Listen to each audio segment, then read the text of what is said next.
Linda is going to guide us today in conversation about the Martyrs of Sudan. And I'm really looking forward to this. I actually heard the Lost Boys speak in 2010.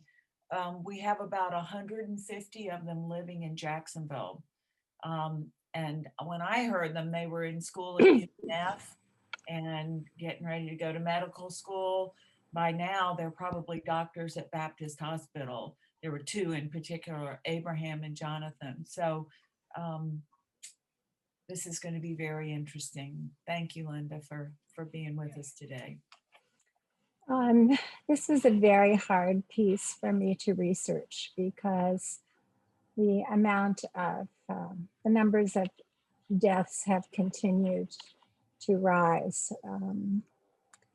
So I have 3 little video clips that we'll be inserting during this presentation. And the Martyrs of Sudan are commemorated actually on May the 16th, when in 1983, a certain number of Roman Catholic and Anglican clergy held their faith against Sharia law, which had been imposed by the military regime in the northern part of Sudan. So I think rather than beginning with a prayer, I'm going to use one of the scriptures appointed for today. We'll end with prayer later. But even before that, let's tell me what the characteristics are of when you think of civil war. Any civil war. What's going on? Opposing sides. Pardon me? 2 different sides with different thoughts. Very different and very entrenched, willing to die for what they believe. What else? Brother against brother.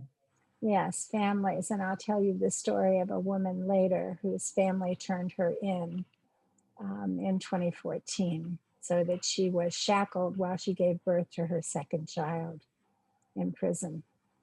Okay, so families against families, very deeply held beliefs, 2 different sides. What else? You mentioned entrenched. That's entrenched in what you do believe, but it's also a complete forgetting of what the things are that are held in common. Thank you, Michael. That's absolutely true. And I guess I'd like to bring up and put in front of us the fact that economic interests certainly played a big part in the American Civil War, and they play a great part in the Civil War in Sudan and in Uganda and all sorts of other places around the world. So I'm going to start with this. So I want you to hold those thoughts. Economic interests, deeply held beliefs, and families fighting against families. And as Michael said, pieces that are forgotten are anything held in common. So from the Gospel of Matthew, I'm always interested in the texts that are chosen for each of these feast days. So this one comes from the 24th chapter of Matthew. Then they will hand you over to be tortured, and you will be put to death. And you will be hated by all nations because of my name. Then many will fall away, and they will betray one another and hate one another. And many false prophets will arise and lead many astray. And because of the increase of lawlessness, the love of many will grow cold. But the one who endures to the end will be saved. And this good news of the kingdom will be proclaimed throughout the world as a testimony to all the nations. And then the end will come. So clearly, early in the church's history, there were divisions. And there were some who were going to be steadfast and they're holding on to their faith, and there were others who would fall away. And as Zoe said at the beginning, many of those who fled Sudan were taken in by other nations, but I don't want to rush to the good news before we deal with the dreadful news. And unlike every other piece of this Faith Forum series, which focuses on individuals as Easter people, actually, this is a cloud of witness, some of whose names are known, but many whose names are not. Because during the two different civil war periods in Sudan's history, over 2 million people have died. 2 million. And it's based on, a lot of it is based on differences in faith. The northern part of Sudan is a more barren country, although they have rich oil reserves. And in the northern part of Sudan, there are oil interests, oil deposits and mineral deposits under the soil. And because this is an Islamic territory that was partitioned after the English left in 1950s, in the 1950s, either 53 or 56, depending upon the source. The country, in essence, divided itself against these economic interests. The southern part of Sudan is agricultural, and there have been missionaries there since the late 1800s. So that part of Sudan is mostly Christian, Roman Catholic, Anglican, and some animist in the animist tradition, the faith traditions of the people there. Sudan has known 3 civilian governments, but 3 military governments as well. And certainly the military is still in power. And the slaughter and the persecution continues. The first period of the Civil War for them was in between 1955 and 1972. After the English left, there were all these fights about who was going to control what. And then the second period in 1983, the resources would say that that Civil War ended in 2005, but that's really not definitive, because as I said, the deaths continue, and in fact, last week, 100 more were martyred. 100 more lost their lives. And the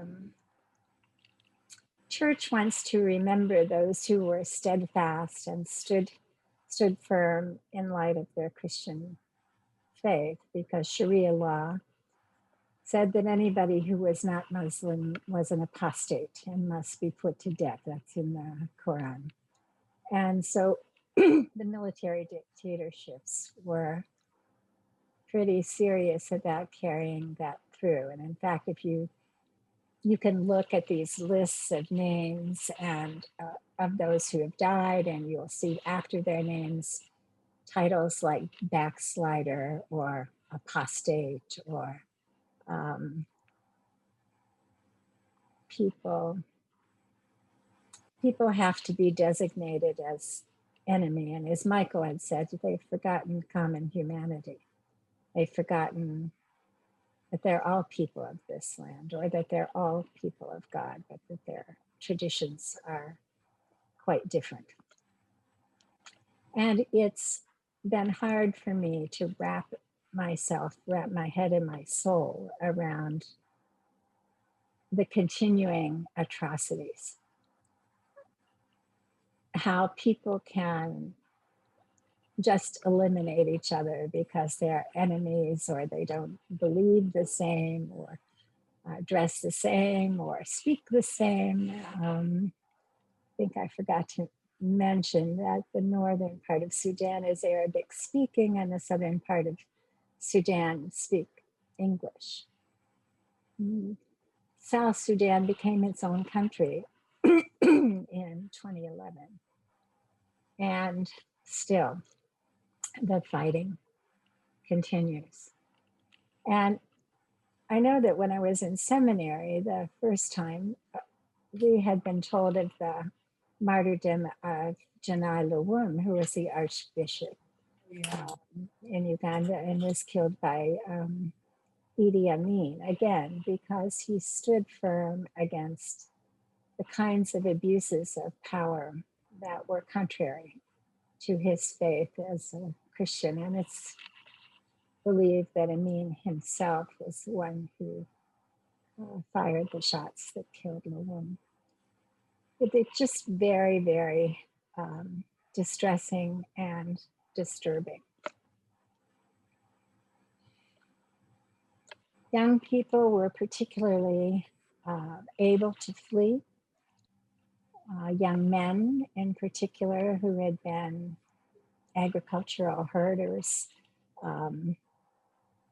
mostly of the Dinka tribe and the Nuer tribe.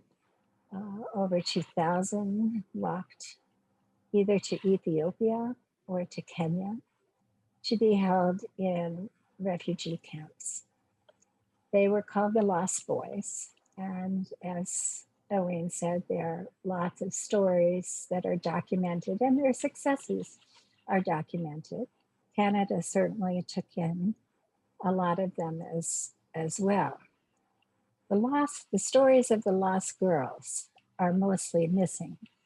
And a lot of that is related to the fact that they were less valued in the culture.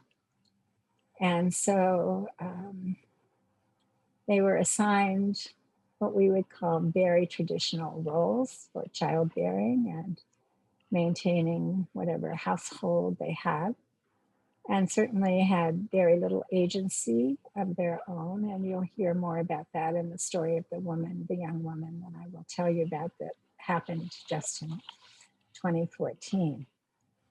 So in fact, when some of the Lost Boys were housed here in Ottawa, we had a lot of difficulty with their treatment of women.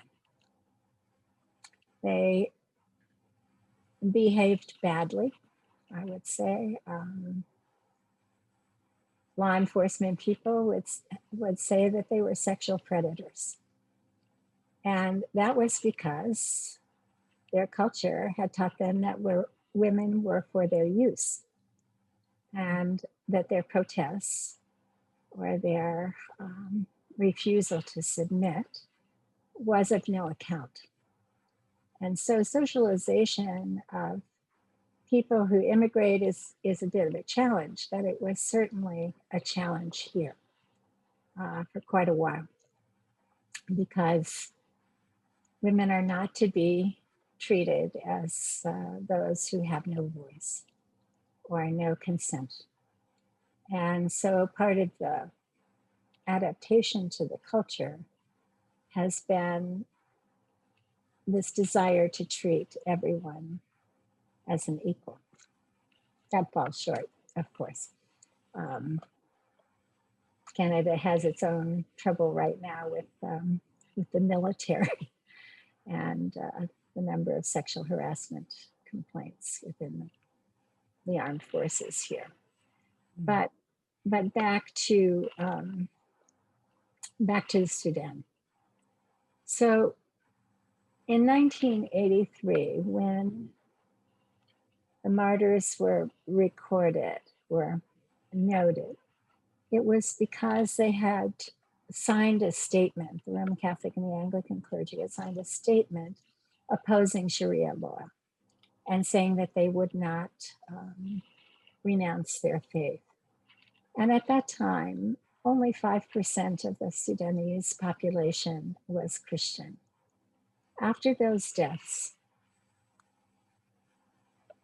now Tertullian would say that the death of the martyrs is the seedbed of the church. I mean, he said that in the 3rd century, and you certainly heard the Gospel of Matthew's perspective on that, 85% of the 6 million people left in the Sudan now are Christian, from 5% to 83%. So there is a sense, even though I really have a personal struggle with that statement about martyrdom. The result is that people do take strength from witness. They do take courage from watching others face oppression. We do see that in the civil rights marches of one form or another. We are encouraged to hold fast by the witness of others. And that's what the Greek martyria means, witness. So we're kind of all in this together.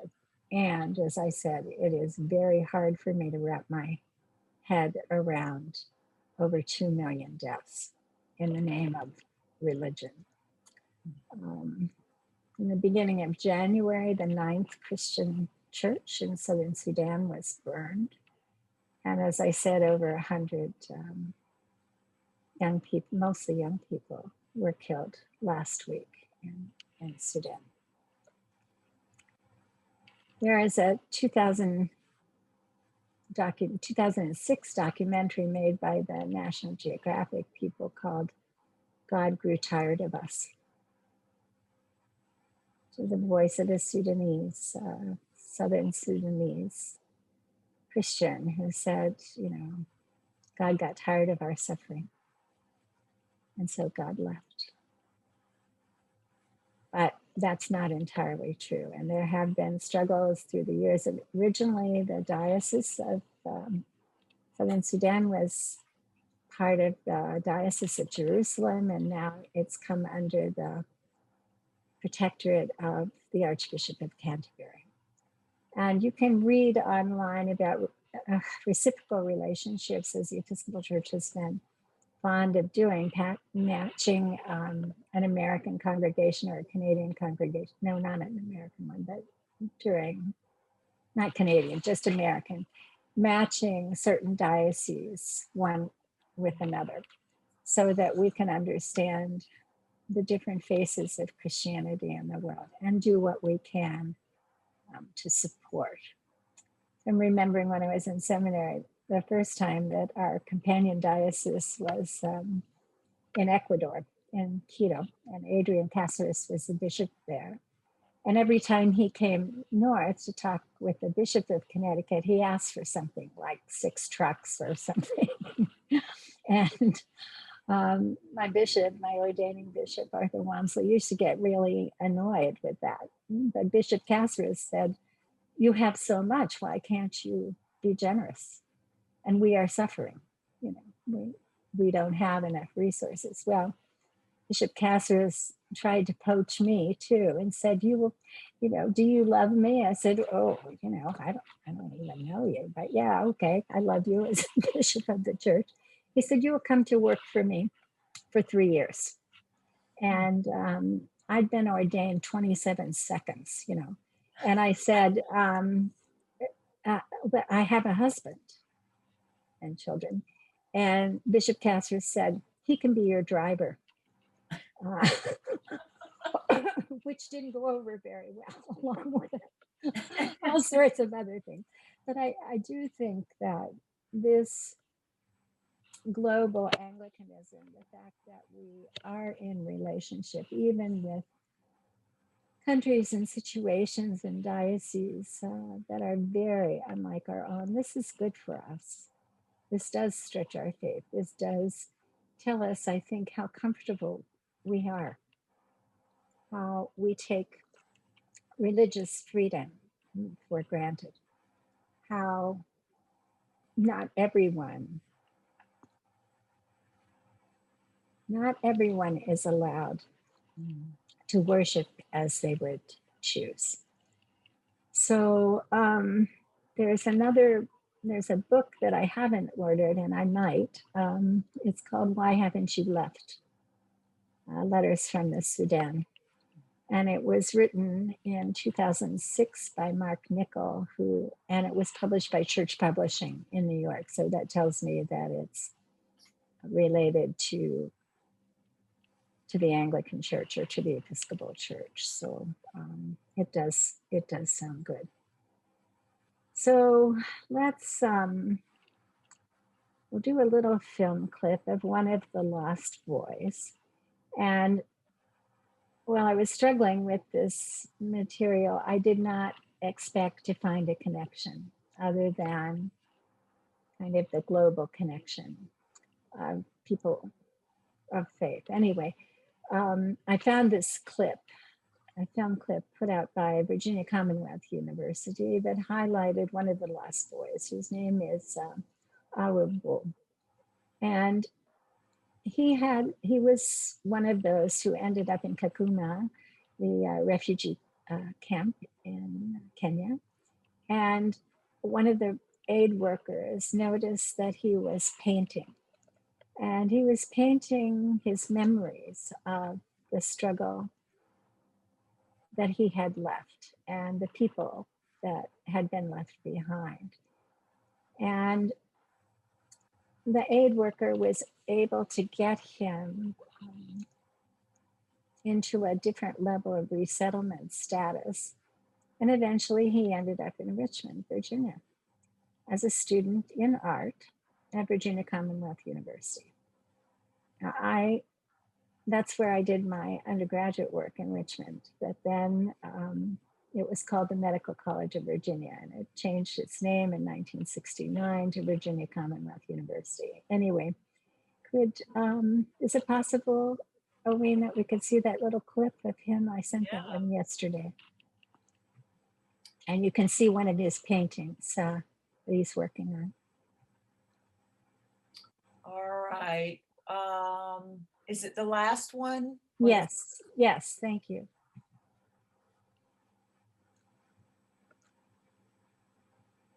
Here I am today at BCU. You can see it. This is my second year actually at BCU. And when I looked at that, it's not that BCU is just great for only art. There are so many things around BCU that I could really talk on. Education is the good thing that you will really talk about. There is series of learning at BCU. American didn't know about me until I came to America. And then when I came to BCU, I met a lot of people that were interested to learn about who I am and where I came from. And as we all know that there is war in Sudan. That war started in the 50s. In 1983, that's when the war started to be serious. And that's the time I was born. The war came into the South and our home were destroyed, school were shut down. As a human being, we were all created equal and that we are all under one basket, as human. So basically I started to draw what I could remember from my mind and translated that into art so people could understand, since I couldn't even speak any English. The only way I could communicate was using art. We applied for the resettlement in America, and actually due to the greatness of America, we were recognized as a lost boy of Sudan. I have that freedom here that I could do my work at any time and I could get help from good people at any time. And this is home for me. Since I was born in war, living in exile was something difficult. I didn't have where to live. I sleep under the tree every day. And this is where I find myself, I feel home. Thank you. If you look,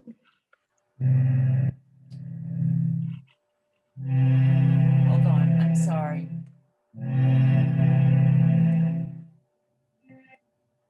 There we go. thank you. I apologize. Okay, so if you look on Google or whatever, under the Martyrs of Sudan, and his name AWER, capital BUL, you'll be able to see a couple of his paintings. And I'm happy for him. He's graduated from his undergraduate studies and is continuing to study at VCU. In 2014, a young woman named Miriam Yahya Ibrahim Ishag was put in prison during her second pregnancy. Her father was a Muslim. She's from South Sudan. Her mother was an Ethiopian Orthodox Christian. The father, in essence, abandoned the family, and she was raised in the Christian tradition and then was married to an American Christian.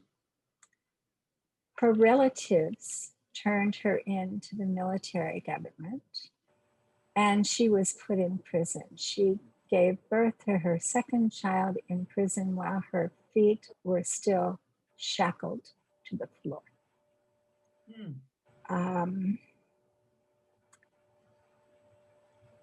And that was all because her relatives felt that she should have been a Muslim, and that because her father was Muslim, and that she had no right to make a choice of the Christian faith. Her plight was, I want to say, pretty bumpy through the court system, and even when she was released after the birth of this second child and she was headed for a plane which was headed to Italy, her relatives leaked that information and she was put back in prison. Eventually, thanks to the intervention of Canada, the Netherlands, and the US to a lesser extent, shamefully, she eventually made it to the United States. But there are, partially that was because she was married to an American. And in fact, both President Obama and John Kerry, as Secretary of State, were slow to intervene on her behalf. She's safely resettled now. Her husband has muscular dystrophy and is physically limited in his ability to, or his mobility is affected. But I think about her. She's gone on to become a Sudanese activist, and she does speak out on a regular basis, and you can find more about her story on Amnesty International and some other resources as well. Mariam Ishag, Ishag. I'm glad that she survived. I'm glad that she still has enough energy to be an activist and a voice for others. There are many who would back away from that because the task is overwhelming. So let me, I think I'll say that prayer for today, but the collect for the commemoration. I want to think for a moment about what it takes for us to persevere when we get weary, when the odds seem overwhelming, when we are fatigued or just weary and we don't seem to have the energy to show up. So where do we take our strength? What are the sources of courage for us?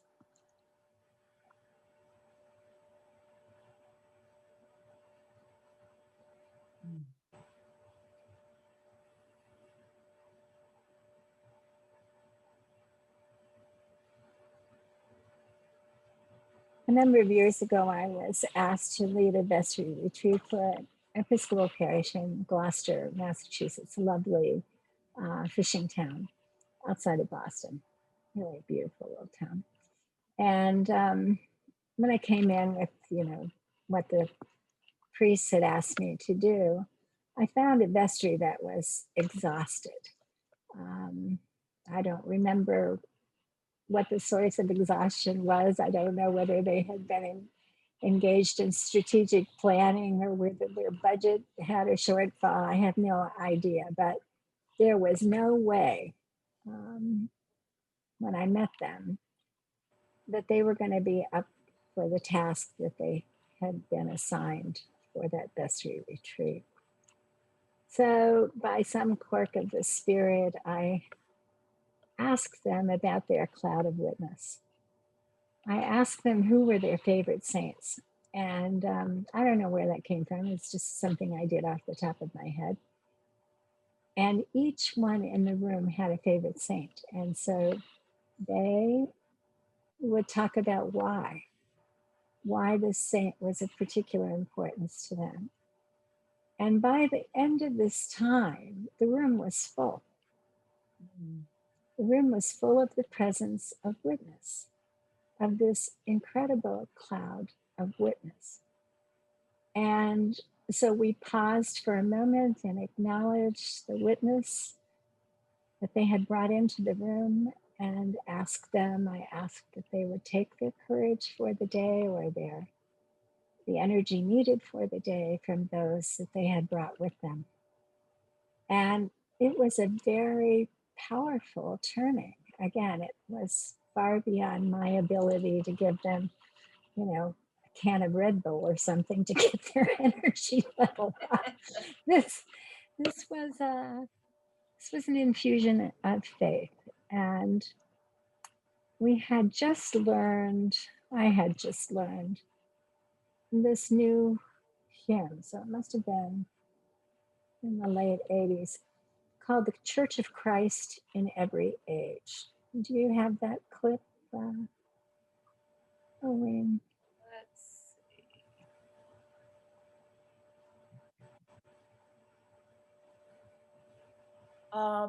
Is this the children? The children singing? I don't know. I had sent one for the Church of Christ in Every Age and one for the Watoto Children's Choir. Oh goodness. Let me go find that one. I'm sorry. Okay, so let's see. Anybody have the hymnal right in front of them? I do. Okay, so this hymn was in Wonder, Love, and Praise for the Episcopal Church, but it's contained in the Lutheran worship book, and it's contained in the Anglican Church of Canada. But the bottom line of this hymn is the Church of Christ in every age must keep on rising from the dead, must test and claim its heritage. And so that little experience that I had with that vestry retreat was a very small example of a people who needed to rise from what was dead in them. They needed to have the Spirit's power to do the tasks that were set in front of them. But I wondered what you think about the Church of Christ in every age must test its heritage. Do you think that's true? Probably every day instead of every year or century or whatever. Okay. Say more. Daily.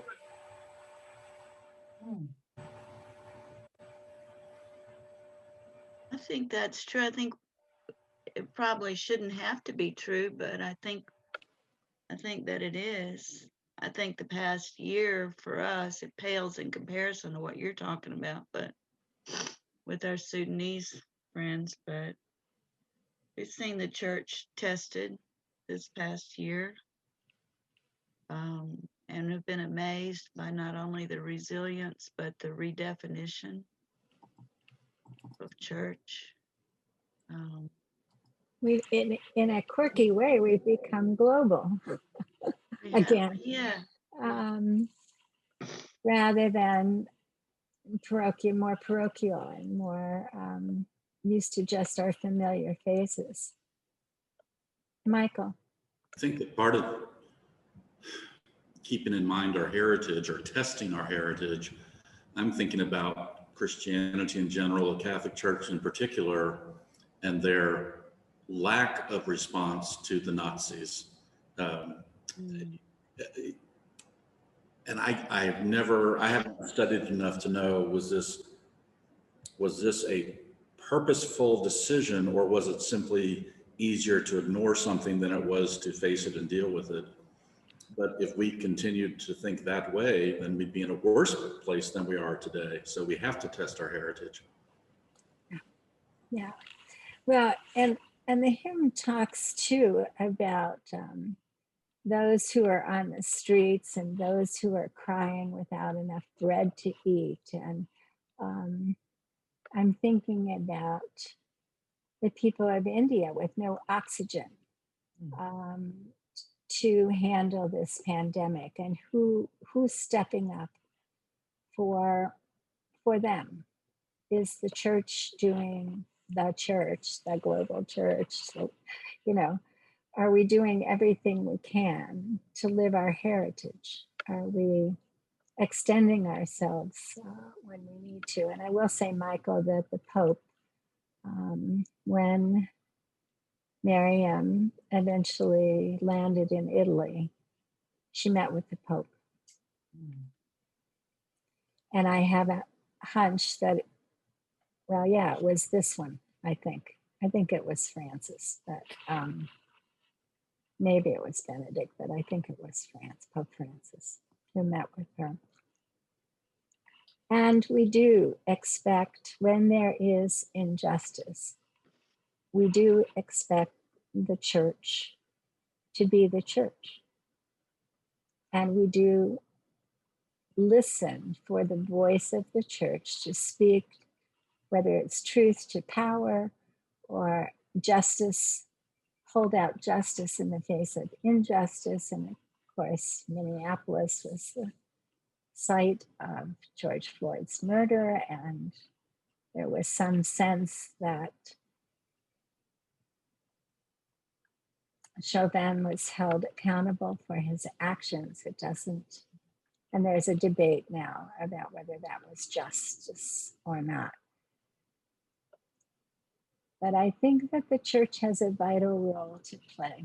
And in the US in particular, the separation of church and state, and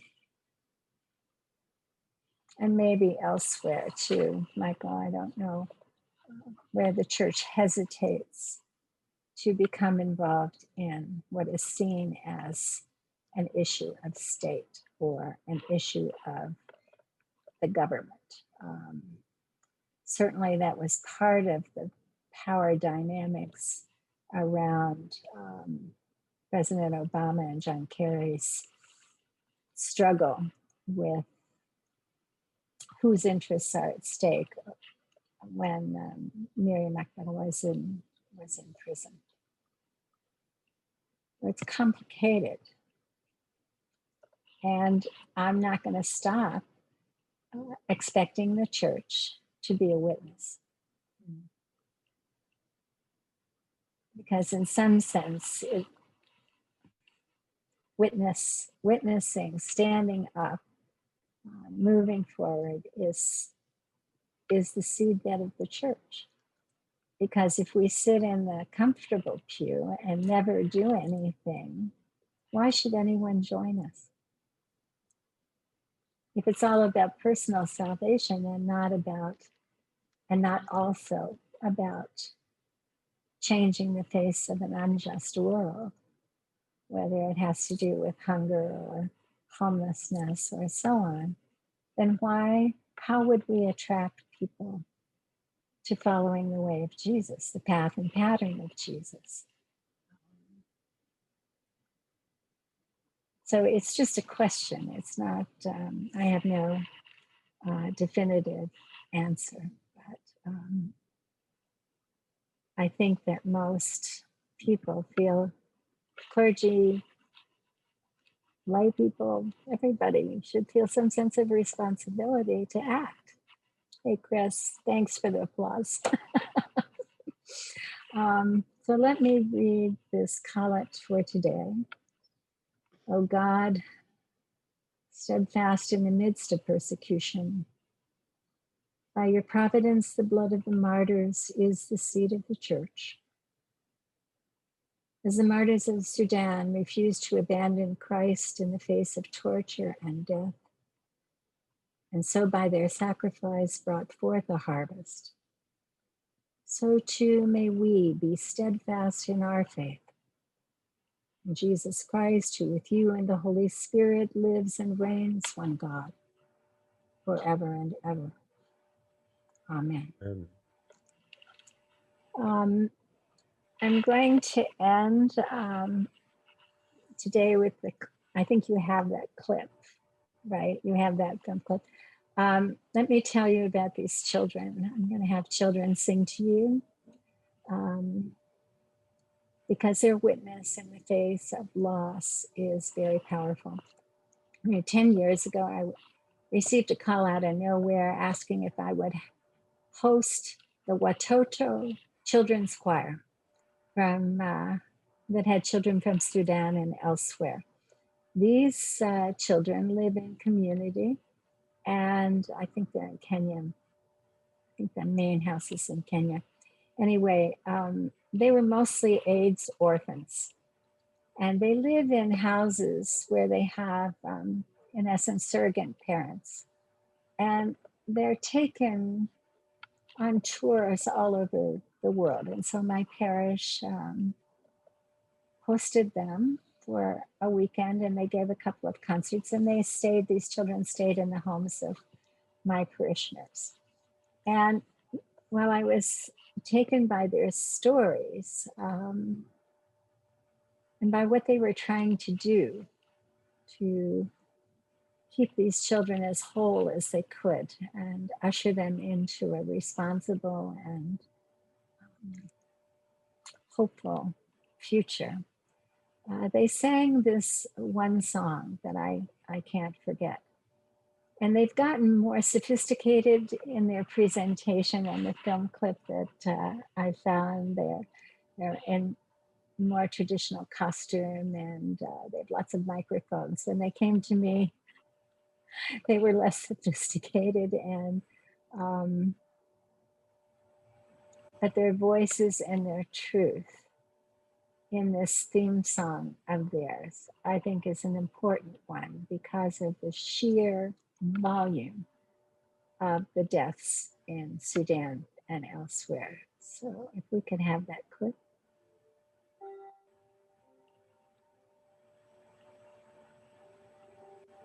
No, that's not it. That's the Church of Christ in every age. Yep, I'm coming. Okay. Just a minute. We can't go back now. All right. Go. Yeah. We don't have to play all 5 minutes.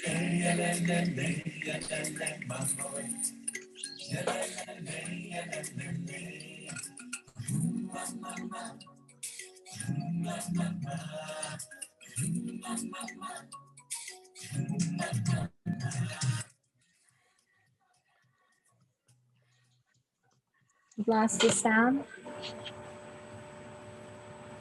You can't hear it? No. Well, let's try again. I'm sorry.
Okay, we can talk. That's all. Thank you. So I think that what I wanted you to hear is when we celebrate the martyrs, or when we celebrate anybody whose story we do not fully comprehend, what these children sing is, I am not forgotten.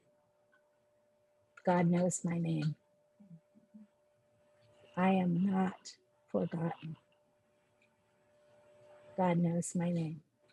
And that's so appropriate today, in particular, but it's because it's Good Shepherd Sunday, where we trust that Jesus does know our name and that we will not be forgotten. So Amen. Amen. thank you. Thank you. Oh, Linda. Mm. So further comments before I shed my tear over those kids? I have one comment. Yes, Nina. When we had all the riots in Jacksonville back in the probably late 60s and early 70s, I distinctly remember a Sunday where Bishop West had written a letter and it was read in all pulpits on that Sunday. And what he did was said, all Blacks are welcome in our church. And I think we have a copy of that letter in the archives, but I remember that and the impression it made, because I was raised in the South, but yet I had feelings for the Black people anyway. I was taught that at home, and to be kind and nice and what to the Black people, but you lived in a society that was divided. And I just remember that letter and the impression it made on me, and also the impression it made on others. And the Episcopal Church basically had no problem. Nobody was rioting, tearing up our churches as they were other denominations in Jacksonville. That's a powerful piece. Thank you. To see the expression of those little children's faces when they were singing, it was just touched me so deeply. And you think of the trauma, the PTSD, the ancestral memory, the cellular memory, the spiritual memory, and yet they sang and danced with such joy. Well, and to have that be their signature song, I am not forgotten. God knows my name. I don't know. I don't think there's anything better you could hand a child or an adult. Or an anybody. That's right. Or Yeah. anybody. Yeah. Mm. Beautifully done, Linda. Thank Yes, you. Thank you. Chris. Chris, Good morning, Reverend Linda. And, hi. I thank you for your presentation. It's reaching me here in St. Louis, Missouri. I think it's time for us to think globally, act locally, and always remember our baptismal covenant to renounce evil powers of the world which corrupt and destroy the creatures of God. And the children of Sudan are certainly in that shepherd fold of the creatures of God. Thank you. Thank you, Chris. Yes, Thank it's you for just, joining it's us. true. There's a continual challenge, and that's why that, I think that hymn resonates so much with me. Just do your job, be the church, show up. Or as John Lewis said, get in good trouble, please. Good trouble. Just get in good trouble. Be in good trouble. Anyway, Thank you so much, Linda. thank you for challenging me. I don't know why I signed up to do it, but We do. Anyway, thanks. Blessings to all of you. Have a wonderful Good Shepherd Sunday. Know Thank that God knows your name. Yeah. And I do too. Bye-bye. Bye. Thank you all so much. Thank you.